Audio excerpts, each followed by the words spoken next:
Ethan Campbell is a reserved, middle-aged private tutor who is well liked among affluent families for his exceptional teaching skills and ability to connect with teenagers. Most of his time is spent tutoring preppy students at their luxurious mansions and apartments. Break time's up.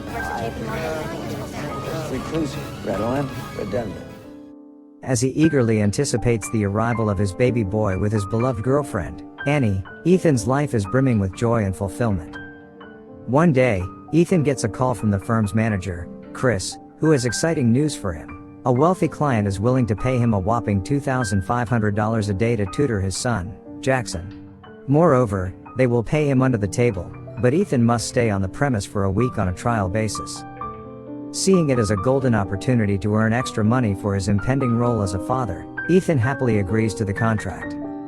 The following day, the driver for the wealthy family takes Ethan to the mansion.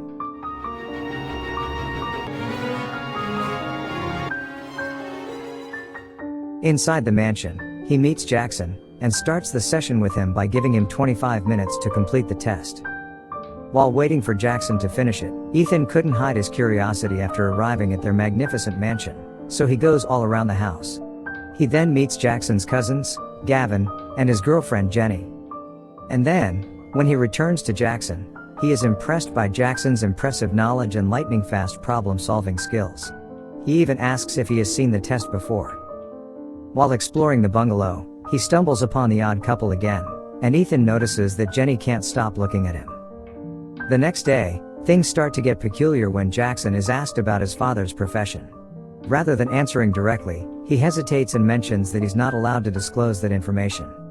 And when asked about his mother, Jackson reveals that she was sent away and never returned. He suddenly inquires about the child Ethan and his girlfriend are expecting, despite the fact that Ethan has never told him about it, which raises suspicion. Although there is something about the boy that bothered him, Ethan brushes it off and focuses solely on teaching him. Later on in the evening, when Ethan goes outside to smoke, he notices that Jackson is creepily staring at him from inside the house.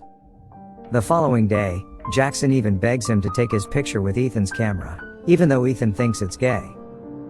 Later that night, after having a phone call with his girlfriend, Ethan is suddenly approached by Jackson in his room. Here Jackson owns up to his lie about his mother, where he reveals that she didn't actually get sent away but rather left willingly. And to Ethan's shock, Jackson rests his head on his lap to open up about his traumatic past. Ethan listens with empathy as Jackson shares how his father never approved of him, and how the hatred has only grown over time. Ethan then relates deeply to Jackson's story, as he remembers his own childhood trauma of growing up with a racist, angry, and alcoholic father. Ethan's mother eventually departed, leaving him alone to deal with a strained and unresolved relationship with his father. After sharing his griefs with Ethan, Jackson gets off the sofa and, with a smile on his face, remarks that Ethan is a good listener and a special person. What the fuck? Jesus Christ.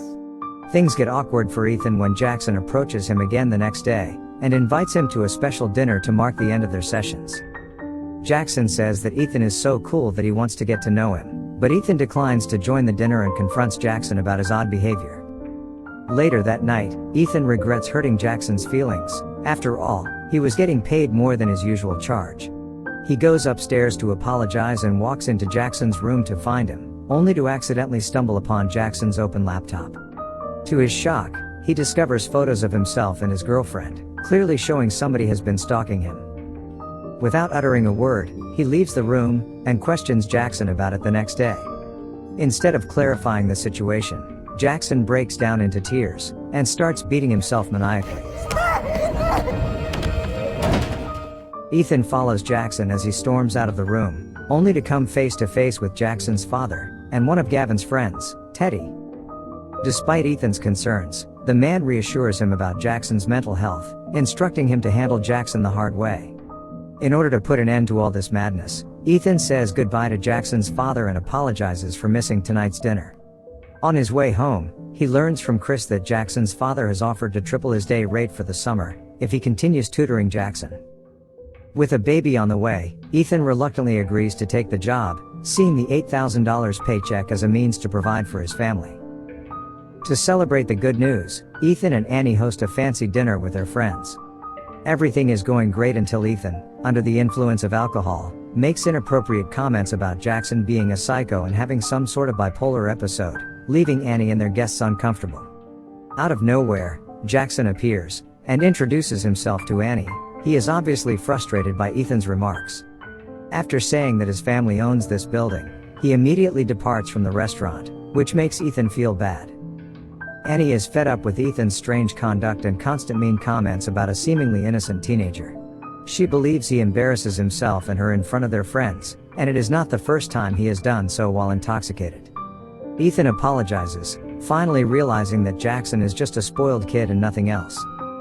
The next day, Jackson invites Ethan to his townhouse instead of their regular class in the bungalow. However, when Ethan arrives, Jackson is nowhere to be found, and he's left waiting for hours. Feeling embarrassed about his previous behavior, Ethan decides to wait and apologize. Since Jackson is stuck in traffic and won't come for another hour, he instructs Ethan to make himself comfortable and enjoy some fruit if he's hungry. After eating some of the strawberries, he pulls out his camera and takes pictures around the house. However, things take an unexpected turn when Ethan starts to feel uneasy and goes unconscious.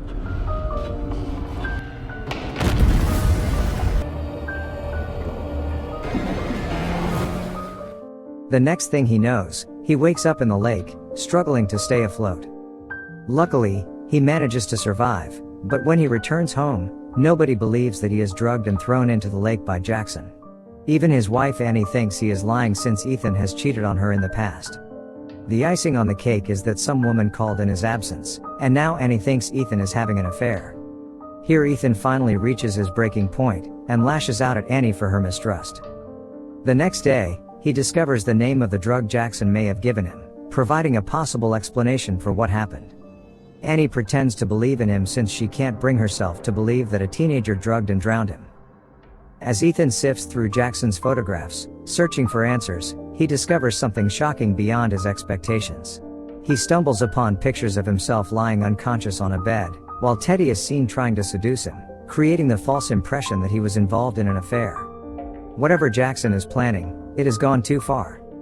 Despite Jackson's increasingly dangerous and harmful actions, Ethan still hesitates to report him to the cops, possibly because of Jackson's wealth and connections to high authorities. His suspicions are further heightened by the fact that Jackson has been unresponsive for days, and when he goes to check, he discovers that Jackson doesn't even attend the school he claimed to. To make matters worse, Chris calls Ethan and informs him that his session has been cancelled, due to Jackson's accusations of torture, and that they found a bruise on Jackson's leg. Despite his attempts to explain the truth, Chris believes Jackson's false allegations, and fires Ethan not only for misconduct with his student, but also for having an affair with Teddy. Even stranger, Jackson's father claims that he never met Ethan. The situation has gone from bad to worse for Ethan, leaving him unemployed, distressed, and in self-doubt. On his job hunt the following day, Ethan stumbles upon Jackson, and a tense exchange erupts, with Jackson reminding Ethan of his hateful remarks about him from their night at the restaurant. Ethan threatens to ruin him if he dares to come near his family, but Jackson keeps blaming Ethan for what he's done to him. Later on, Ethan's situation spirals out of control, as Jackson brings him to the police station, accusing him of an assault with video evidence from CCTV. The image of the man is not too clear, and Ethan adds that Jackson did it on purpose. Meanwhile, Jackson turns to Annie for sympathy, portraying Ethan as a dangerous person. Sadly, it appears that Annie has been convinced by Jackson's side of the story, and Ethan doesn't know why Jackson is trying to ruin his life. Annie thinks about this entire situation, and finally inquires Ethan about a woman named Rachel Platt. As it turns out, Rachel Platt was Jackson's mother, who tragically drowned in the lake 10 years ago. Ethan reveals that he had dated Rachel in the past when her marriage was not working out, but their relationship had ended before her death, which he believed was a suicide.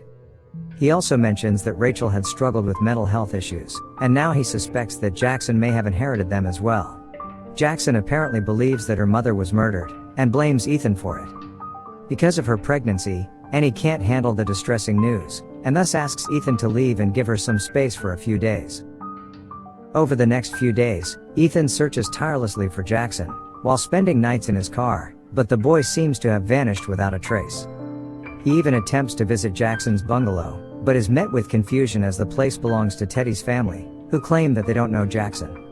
In frustration, Ethan lashes out at Teddy, and is subsequently thrown out of the bungalow. Leave now or I make you leave. Determined to find evidence against Jackson, he breaks into his townhouse, and just as he came across his half-eaten strawberry, security caught him in the act.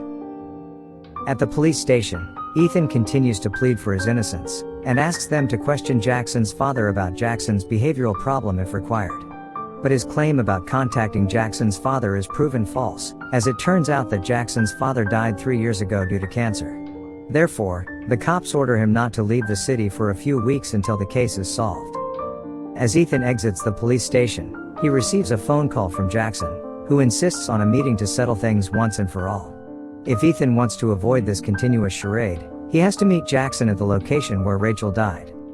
In an effort to clear up the misunderstanding, Ethan reluctantly heads to Rachel's bungalow, where he used to meet her. Upon arriving, he sees Jackson, who begins to recount the events leading up to his mother's death. Her body had been found 2 miles downstream with no water in her lungs, indicating that she had been killed before being pushed into the water.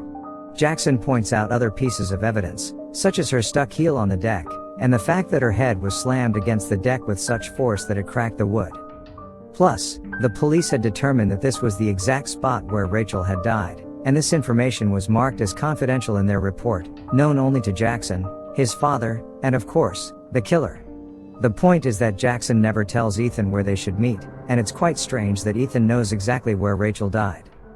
But Ethan says that anyone can figure out the place of her death, considering the fact that the water current runs straight to where her body was found. As the sun set on the horizon, Annie's anxiety grew with each passing minute.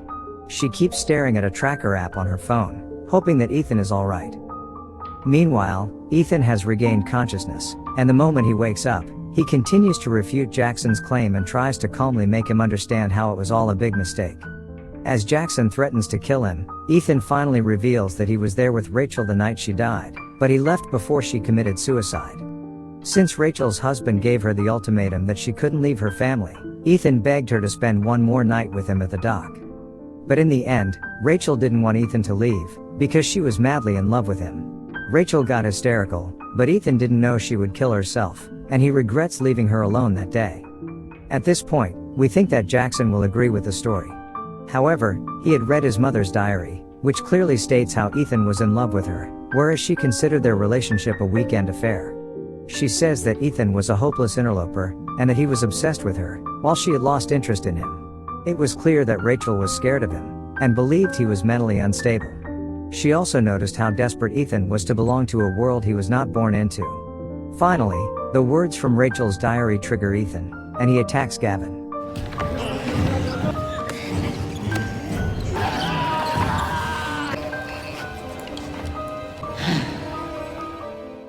After choking Gavin to death, he follows Jackson, who is running and hiding inside the house. It is at this point that Ethan shows his true colors, and threatens to kill Jackson. Jackson manages to run away, and hide under the indoor dock with his pistol. Question is, where? There you are. I watched her take her last breath. Maniac Ethan finds him, and he finally admits to murdering Jackson's mother. He says he'll kill Jackson the same way he killed Rachel. His confession is overheard by Annie, who has arrived at the mansion to look for him. Despite his attempts to convince her that he has nothing to do with Rachel's death, Annie can no longer believe him. With no option left, he decides to silence her since she is now a witness to his confession. But before he can do anything, Jackson emerges from under the dock and shoots Ethan with a pistol he grabbed earlier. Because of the bullet wounds, Ethan falls into the lake and gets drowned. The next morning, police searched for his body, but his body is never found. Annie then tells Jackson how a person can spend their entire life with someone, and never know who they really are. As the film comes to a close, it is revealed that Ethan is still alive. He gives an interview for another tutoring job, might have moved to a new posh neighborhood, and still poses a danger to both Annie and Jackson's safety.